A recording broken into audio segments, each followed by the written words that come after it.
Hello everyone. इस video में मैं डेरिवेटिव चैप्टर कंटिन्यू कर रहा हूं और इस वीडियो में कवर होगा आर्बिट्राज इन डेरिवेटिव्स। क्वेश्चन नंबर 2 हम लेंगे, जिसमें हम देखेंगे कि आर्बिट्राज किस तरीके से किया जाता है इन डेरिवेटिव्स।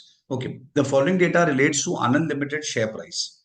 करंट प्राइस है 1800, 6 मंथ्स फ्यूचर प्राइस है 1950।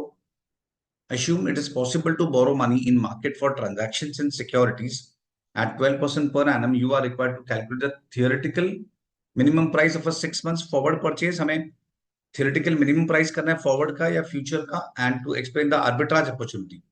कुछ आर्बिट्राज है कि नहीं, फाइन। सबसे पहले हम थियोरेटिकल फेयर प्राइस फाइंड करेंगे ऑफ फ्यूचर्स या फॉरवर्ड। फर्स्ट पार्ट ये हमने ऑलरेडी देखा है। अभी मैं स्ट्रेट फॉर्मूला लिखाता हूं। Spot plus interest minus dividend, ये होता है हमारा formula for theoretical fair price, और इसका लॉजिक मैंने प्रीवियस वीडियो में डिस्कस किया है। ओके, आगे चलते हैं। तो आज का स्पॉट प्राइस है 1800, इंटरेस्ट रेट 12% था, यस। तो 1800 इंटू 12%, और ये 6 मंथ्स के लिए है, और डिविडेंड इसमें नहीं है, जीरो, जीरो डिविडेंड। तो हमें प्राइस मिल जाएगा 1800 पे 12% फॉर 6 मंथ्स प्लस 1800। तो थियोरेटिकल फेयर प्राइस है 1908। I mean this the value. In short 6 months futures का प्राइस 1908 होना चाहिए as of now, as per the spot price. भाई ये फर्स्ट पार्ट हो गया। अब पूछा है एक्सप्लेन आर्बिट्राज अपॉर्चुनिटी। अभी आर्बिट्राज किस तरीके से होगा वो देखो। सी, आर्बिट्राज कब होता है? जब हम किसी दो डिफरेंट मार्केट्स को यूज करते हैं to buy under price security and sell over priced. कहीं पे अंडर प्राइसिंग है, समझे दो मार्केट में, फॉर एग्जांपल एक जगह पे प्राइस चल रहा है से 1000 रुपीज और दूसरे मार्केट में प्राइस चल रहा है 1002। तो हम 1000 वाले मार्केट में बाई करेंगे और 1002 वाले मार्केट में सेल करेंगे, और हम आर्बिट्राज प्रॉफिट अर्न करेंगे। Fine। तो यहाँ पे आते हैं second part, arbitrage opportunity identify करते हैं। ये तो मैंने एक सिंपल जनरल एग्जांपल दिया था आर्बिट्राज का, पर यहाँ पे थोड़े डिफरेंट वे में होगा। यहाँ पे जो हमारा फ्यूचर प्राइस चल रहा है वो 1908 चल रहा है, और जो एक्चुअली फ्यूचर प्राइस मार्केट में चल रहा है वो 1950 है।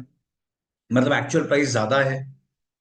तो सिंस एक्चुअल प्राइस जो कि है 1950, this is more than theoretical theoretical price, theoretical future price जो कि हमने कैलकुलेट किया 1908।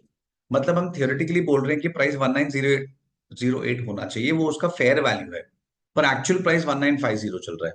तो since actual price is more, therefore therefore futures is overpriced. Therefore futures is overpriced.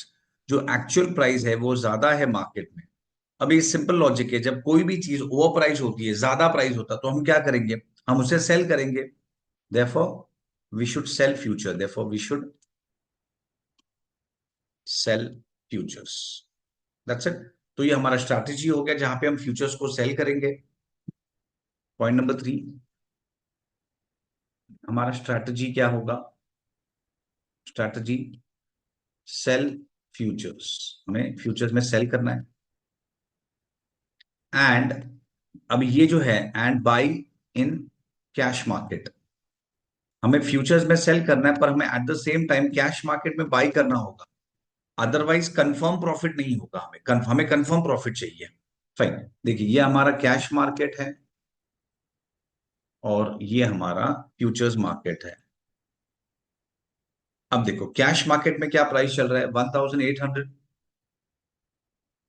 यहां पे ये प्राइस चल रहा है, और फ्यूचर्स में प्राइस जो एक्चुअल चल रहा है हम वो लिखेंगे 1950। 1908 जो हमने कैलकुलेट किया था वो तो थियोरेटिकल वैल्यू है, पर एक्चुअल प्राइस 1950 है। फाइन। और हमने क्या डिसाइड किया? हमने डिसाइड किया कि हम यहाँ पे सॉरी सेल करेंगे, क्योंकि फ्यूचर्स ओवर प्राइस्ड है, इसीलिए हम सेल करेंगे। ये हम सेल करेंगे। अब जब भी हमें फ्यूचर्स में सेल करना है, फ्यूचर्स में सेल करना है, तो हमें क्या करना होगा? हमें तो आर्बिट्राज करना है फर्स्ट ऑफ ऑल। देखिए आर्बिट्राजर कौन होता है? सबसे पहले बात ध्यान रखो, वो कंफर्म प्रॉफिट अर्न करेगा। और सेकंड पॉइंट, वो घर का पैसा डालेगा नहीं, वो बैंक से लोन लेके अरेंज करेगा। इस तरीके से हमें सोचना है कि घर से पैसे नहीं डालेगा, वो बैंक से लोन लेगा, वहां पे इंटरेस्ट पे करेगा। फाइन। और वो पैसे बिजनेस में, वो फिर पैसे अपनी स्ट्रैटेजी में यूज करेगा। ओके, तो फ्यूचर्स हमें सेल करना है क्योंकि फ्यूचर्स हमारा ओवर प्राइस है। अब फ्यूचर सेल करना है तो हमें यहाँ पे सेफ्टी के लिए बाई भी करना होगा, सो दैट इफेक्टिवली हम इस प्राइस पे बाई करेंगे और इस प्राइस पे सेल करेंगे, तो हमारा डिफरेंस प्रॉफिट आ जाएगा। अच्छा, अब ये ध्यान रखना है कि ये दोनों मार्केट सेपरेट है, हम यहाँ पे क्रॉस डिलीवरी नहीं कर सकते। कैश मार्केट में बाई किया, फ्यूचर्स में डिलीवर किया या उल्टा नहीं कर सकते। क्यों? क्योंकि दोनों सेपरेट मार्केट है, first thing. Second thing, futures में डिलीवरी होता ही नहीं है, फ्यूचर्स में तो नेट पे सेटलमेंट होता है। फाइन। तो अब देखो, ये है हमारा एट प्रेजेंट हमने पोजीशन लिया, ये सेल और ये बाई, ये आज का पोजीशन है। और आफ्टर 6 मंथ्स क्या होगा? अब आफ्टर 6 मंथ्स यहाँ पे दो पॉसिबिलिटी है। मैं पॉसिबिलिटी वन लेता हूं कि सपोज प्राइस बढ़ गया और प्राइस 2000 हो गया, प्राइस 2000 हो गया एट एक्सपायरी मानेंगे हम, तो ये दोनों सेम प्राइस होगा। अब यहाँ पे मैंने सेल किया है तो मुझे यहाँ पे बाई करना होगा, नेट पे सेटलमेंट होगा, फ्यूचर्स है। और यहाँ पे बाई किया तो मैं यहाँ पे सेल करूंगा। अब हम देखते हैं कि इस स्ट्रैटेजी से हमारा नेट इंपैक्ट क्या होगा। देखो ध्यान रखें, दोनों मार्केट सेपरेट है, cash market futures market separate है, हम उसे नेट पे सेटल नहीं कर सकते, नेट पे सेटल नहीं कर सकते। ओके, स्टूडेंट्स को एक कंफ्यूजन होता है, बोले सर सडनली आपने 2000 ले लिया, हाँ कुछ 6 महीने के बाद क्या प्राइस होगा हम वो देख रहे हैं, एंड अज्यूमिंग कि वो एक्सपायरी पे होगा तो दोनों पॉइंट, दोनों मार्केट में सेम प्राइस होगा। मैं दूसरा ऑप्शन भी लूंगा जहां पे हम प्राइस को कम कर देंगे और प्रूफ करेंगे कि कुछ भी हो, प्राइस बढ़े क्या गिरे, हमें कंफर्म प्रॉफिट होगा। फाइन। तो अब यहाँ पे नेट प्रॉफिट कैलकुलेट करते हैं, कैलकुलेशन ऑफ प्रॉफिट। अब इसने क्या किया है, इसने फ्यूचर्स में बाई सेल किया था 1950 पे और बाई किया 2000 पे, तो ऑब्वियसली उसे लॉस होगा 50 रुपीज। ओके, उसे लॉस होगा 50 रुपीज। 2000 माइनस 1950 का लॉस, क्योंकि वो बड़े फिगर पे सेल कर रहा है और फ्यूचर नेट पे सेटल होता है, इसीलिए मैं नेट फिगर लिख रहा हूं। अब कैश मार्केट में वो क्या कर रहा है, कैश मार्केट में सबसे पहले उसने शेयर को बाई किया, क्या प्राइस पे बाई किया? 1800। फाइन। अब इस प्राइस को, जैसे मैंने बताया था, ये आर्बिट्राजर है, ये घर से पैसे नहीं डालेगा, ये लोन लेके डालेगा, तो इसे उस पर इंटरेस्ट भी भरना पड़ेगा। 1800 पे 12% फॉर 6 मंथ्स, जो हमने पहले भी कैलकुलेट किया था, इतना इंटरेस्ट पे करेगा। ये भी आउटफ्लो है, ये भी आउटफ्लो है। और आगे जाके वो शेयर को सेल कर देगा, तो उसे कितना मिलेगा प्रॉफिट? उसे मिलेगा, वो 2000 में सेल करेगा तो नेट इम्पैक्ट उसे 92 रुपीज का प्रॉफिट हुआ, तो टोटल प्रॉफिट हुआ 42। I hope this is okay. One second, या तो टोटल प्रॉफिट हो गया 42। दिस वे उसने कंफर्म प्रॉफिट अर्न किया है। प्रॉफिट ही होगा क्योंकि सब जगह पे हमने प्राइसेस को सेट कर दिया है। नेक्स्ट केस लेते हैं, सपोज अश्यूमिंग के प्राइसेस गिर गए। चलो, कैश मार्केट और फ्यूचर्स, हम सेकंड केस भी ले लेते हैं जहां पे प्राइसेस गिर गए तो क्या होगा। ये 1950 है, यहाँ पे वो सेल कर रहा है। ये 1800 है, यहाँ पे वो बाई कर रहा है। ये आज का पोजीशन है। आफ्टर 6 मंथ सपोज प्राइस हो गया 1600। अब यहाँ पे क्योंकि उसने सेल किया है तो यहाँ पे वो बाई करेगा, यहाँ पे बाई किया है तो वो सेल करेगा। अब हम फिर से कैलकुलेशन ऑफ प्रॉफिट पे आते हैं। कैलकुलेशन ऑफ प्रॉफिट, फ्यूचर्स में क्या पोजीशन है? फ्यूचर्स में उसने 1950 में सेल किया है और 1600 में बाई किया है, विच मीन्स उसे 350 रुपीज का प्रॉफिट होगा।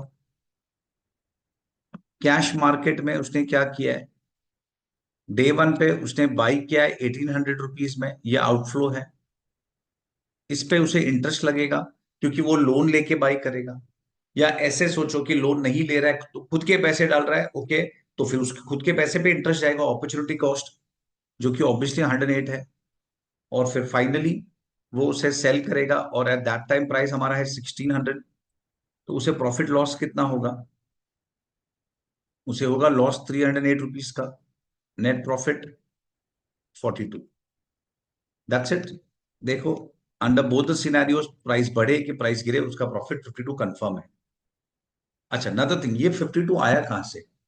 हम ये जो 52 की बात कर रहे हैं, ये 52 क्यों आ रहा है, 42 सॉरी, ये 42 क्यों आ रहा है, कहां से आ रहा है ये 42? ये एक सिंपल लॉजिक है इस प्राइस का। ये जो 42 है उसका एक सिंपल लॉजिक है। फ्यूचर जो था उसका फेयर प्राइस था 1908, जबकि उस मार्केट में चल रहा था 1950, तो ये जो डिफरेंस है ना 42, यही डिफरेंस है उसका प्रॉफिट। और ये 42 यही आएगा ऑलवेज ऑलवेज, तुम कोई भी नंबर ले लो, कोई भी नंबर ले लो, आगे जाके 6 मंथ्स के बाद का प्राइस 2000, 2100, 1200, जो लेना है लो, आंसर 42 ही आएगा। So this way it goes. I hope ये पॉइंट सबको समझा है। और मैं सिंपल लॉजिकली अगर समझाऊं तो फिर से वही बात होगा। देखो, तुम प्राइस कुछ भी लो, प्राइस कुछ भी लो, ये 2000 और ये 2000 तो इंटरनली कैंसिल ही हो रहा है, सेल बाई, या ये 1600 ये 1600 तो सेल और ये बाई। नो डाउट, जैसे मैंने बताया कि इंटर मार्केट सेटलमेंट नहीं होगा, ऐसा नहीं होगा कि हम इस मार्केट से खरीद के उस मार्केट में बेच दो, अलग अलग मार्केट में डिलीवरी नहीं होगा, क्योंकि फ्यूचर्स में तो डिलीवरी है ही नहीं। पर प्राइस के इंपैक्ट देखो ना, कि प्राइस में क्या इंपैक्ट हो रहा है, कि यहां से 2000 मिला, वहां पे 2000 दिया या उल्टा, तो वो इंपैक्ट कैंसिल ही होने वाला है। तो अल्टीमेटली अल्टीमेटली हम we are left with what, ultimately जो हमारे डे वन का पोजीशन है, डे वन का पोजीशन है वही आ रहा है। कैसे? हम 1950 पे ही सेल कर रहे हैं और हम 1800 पे ही बाई कर रहे हैं। तो ये हमारा अल्टीमेट पोजीशन है, इसीलिए प्रॉफिट जो हो रहा है वो कंफर्म इन दोनों का डिफरेंस है, 1800 एंड 1950, दैट इज 50। और उस 50 रुपीज में मुझे खर्चा लेस करना है, जो कि सॉरी 150 रुपीज का प्रॉफिट है, उसमें मुझे एक खर्चा लेस करना है जो है मेरा interest. That's it. I hope सबको समझ गया होगा ये पार्ट। फाइन, नेक्स्ट हम पे आते हैं। Okay, question number 2, with this मैंने आर्बिट्राज कवर किया। अब प्रैक्टिस के लिए मैं तुम्हें क्वेश्चन नंबर 4 और क्वेश्चन नंबर 6 दूंगा। In short, question number practical practical question number 2, practical question number 4 और प्रैक्टिकल क्वेश्चन नंबर 6, ये तीनों क्वेश्चन सेम है। प्रैक्टिकल 2, प्रैक्टिकल 4 एंड प्रैक्टिकल 6, ये तीनों आर्बिट्राज बेस्ड है। तो क्वेश्चन नंबर 2 मैंने बता दिया है। अब तुम सब क्वेश्चन नंबर 4 और 6 प्रैक्टिस में ले सकते हो। उसमें छोटा सा पॉइंट जो नॉर्मली स्टूडेंट्स को डाउट आता है वो मैं खाली बता देता हूँ, रेस्ट ऑल सम सिंपल है।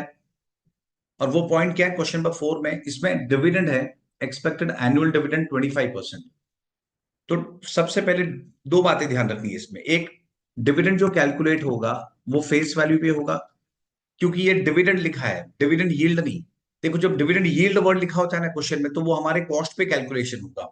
पर जब सिंपल डिविडेंड लिखा होता है तो वो हमारा फेस वैल्यू पे होगा। सेकंड थिंग, हम जब रेट लेंगे 25%, तो ये टोटल होता है, उसमें मंथ्स नहीं अप्लाई होगा। देखो, डिविडेंड कैलकुलेट करते वक्त हम कभी मंथ्स नहीं लेते हैं, डिविडेंड पूरे साल का मिलता है। भले हम कभी भी परचेज करें, हमें जब मिलेगा तो पूरे साल का जनरली वही होता है।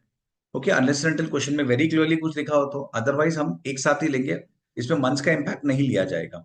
तो एक तो फेस वैल्यू पे कैलकुलेट करना है, एंड मंथ्स का इंपैक्ट नहीं आएगा, पूरे साल का आएगा। इस सब में बस यही एक कैच है छोटा सा। और ये क्वेश्चन नंबर 6 देखेंगे, तो उसमें जो रेट दिया है वो 0.8% पर मंथ बोल रहे हैं, 0.8% पर मंथ।